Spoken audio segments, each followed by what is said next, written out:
Good evening, guys. Hmm, it's another night with the Lord, but yeah. Initially, I just wanted to talk about the prophetic, but then again, God led me to a verse. Um, but before that, if you're going to go through the Bible itself, you. Alright, that's strange. Anyway, going back to what I said, if you go to the Bible itself, God spoke to people, to different individuals. The first one is Adam.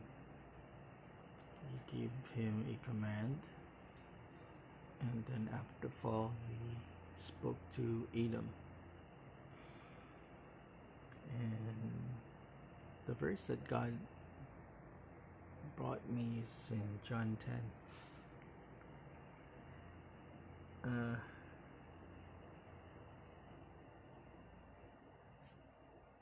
Let me read it.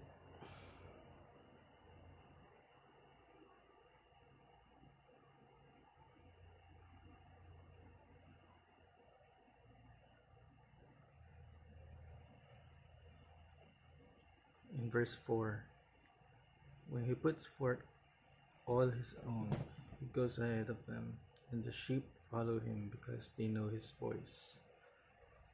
A stranger they simply will not follow, but will flee from him, because they do not know the voice of strangers.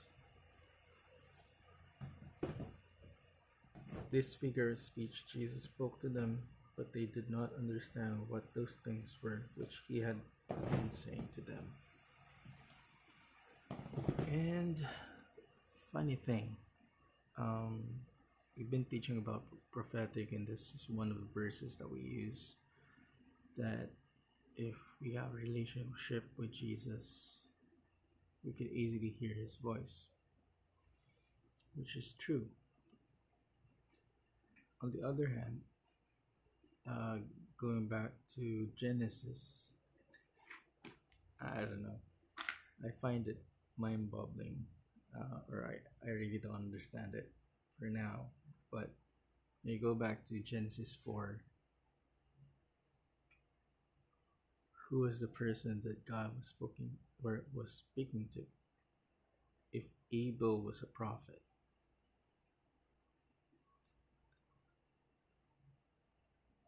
how can God speak to Cain, and Cain was able to hear God's voice?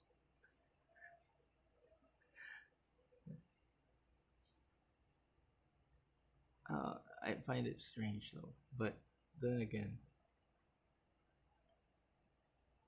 the it didn't happen once; it happened twice.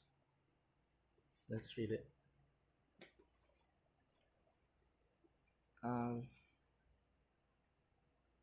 Let me go to Genesis 4 and 5. But for Cain and for his offering he had no regard, so Cain became very angry and his countenance fell. Then the Lord said to Cain, "Why are you angry, and why are your countenance fallen? If you do well, will not your countenance be lifted up? And if you do not do well, sin is crouching at the door, and its desires for you, but you must master it." Verse 8, Cain told Abel his brother. It came about then, when they were in the field, that Cain rose up against Abel his brother and killed him. Verse 9, the second time that God spoke to Cain. Then the Lord said to Cain, "Where is Abel your brother?" And he said, "I do not know. Am I my brother's keeper?" He said, "What have you done? The voice of your brother's blood is crying to me from the ground. Now you are cursed from the ground, which has opened its mouth to receive your brother's blood from your hand. When you cultivate the ground, it will no longer yield its strength to you. You will be a vagrant and a wanderer on the earth." Cain said to the Lord, "My punishment is too great for it to bear.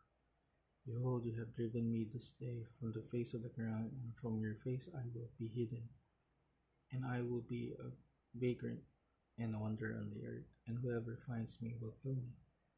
So the Lord said to him, therefore, whoever kills Cain, vengeance will be taken on him sevenfold.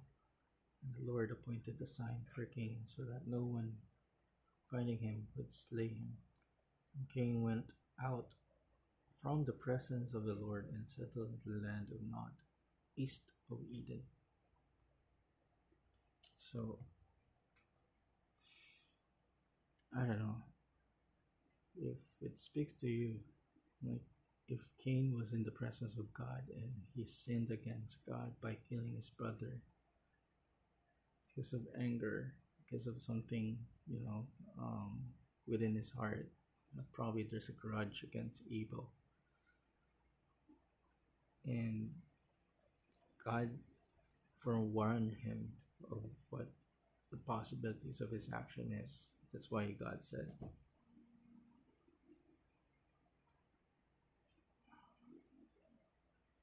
and if you do not do well, sin is crouching at the door, and its desire for you. And its desires for you, but you must master it.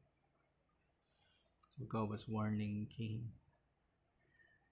And if you notice in the last verse I said, in verse 16, Cain went out from the presence of the Lord.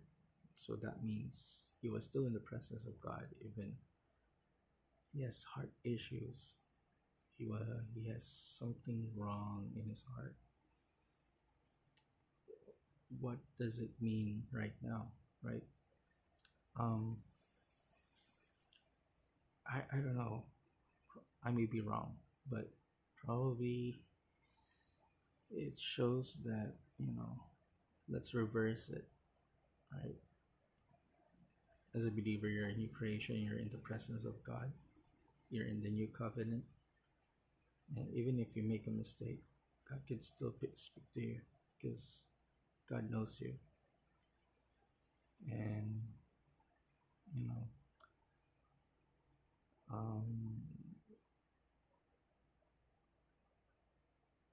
I think the only thing that would hinder you from hearing from God is if you dwell in your flesh, if you dwell in your desire of the flesh, when your actions and your thoughts goes against the will of God.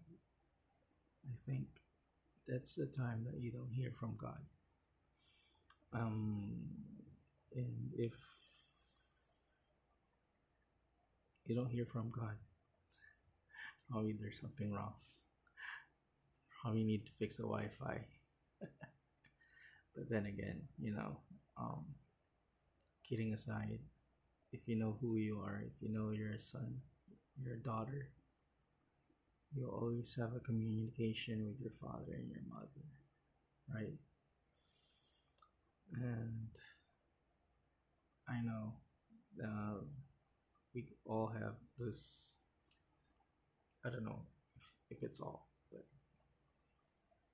based on my experience, it's really hard if you have a gap with your father and mother. But with your heavenly Father, you could talk to him 24/7, right? And you could just talk to him and he'll speak to you. First with a word. Second, he'll speak to you in your inner voice. And I don't know, but there's a lot of ways God can speak. I can't limit God how He wants to speak to us. We just have to be sensitive to His voice and really know God's will. And the only way that we could know God's will is if we renew our mind. And that's in Romans 12.